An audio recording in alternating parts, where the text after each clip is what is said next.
now we are having a change of personnel. Felix, not liked by the people, is now recalled by Rome, and he is replaced by Festus. Festus is liked by the people, and he's a hard worker on behalf of Rome and the whole of that particular empire.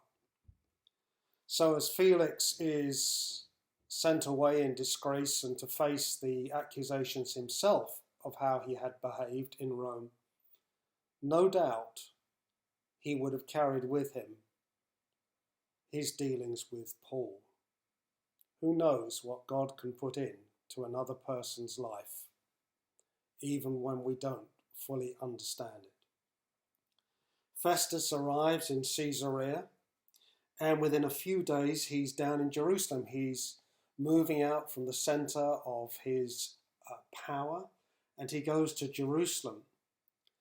And now he is made aware of this person, Paul. He had heard of him, and no doubt he would have received information in the handover of power in Caesarea.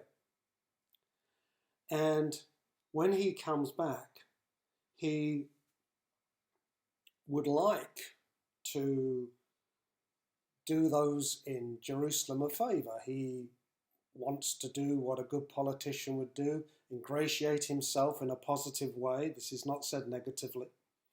And so he proposes to have Paul released so that he could go back to Jerusalem. And he then takes time to ask Paul, do you want to go back to Jerusalem to be tried there? And Paul effectively says, no, I am appealing to Caesar. Now this was very unusual, not for a Roman citizen to appeal to Caesar, but that usually happened after you've been found guilty in a lesser court. You would then say, I appeal to Caesar. We understand that to some extent in our European society. But Paul appeals before he's found guilty. And Festus, thinking about it, says, well, in verse 12, you've appealed to Caesar, I have to send you there. So God is working his purpose out even in and here through the circumstance of politics. It's not independent.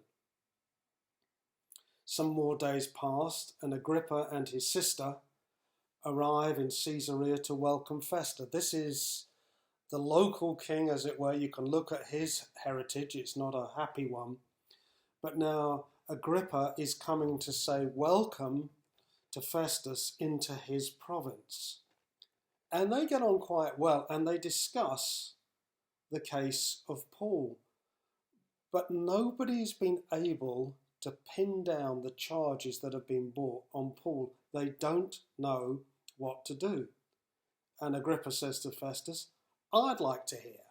Oh, so the audience for Paul, the intrigue is opening up. God is bringing more people across Paul's path. And Festus says, fine, tomorrow we'll do that. So we end perhaps unsatisfactorily in chapter 25 because of these chapter verses and headings. We find them preparing now to listen to Paul. I want us to jump to the last verse, verse 27. When you sent somebody to Rome, you had to say, what is the charge this man, this person, is guilty of? What are we accusing him of? And in verse 27, it's clear they couldn't work out what the charge should be, because most of the charges brought by Paul's enemies don't stick. What should the charge be? And it should be this: this man is proclaiming and living the resurrection of the Lord Jesus Christ. What's the charge that we are to be labelled with?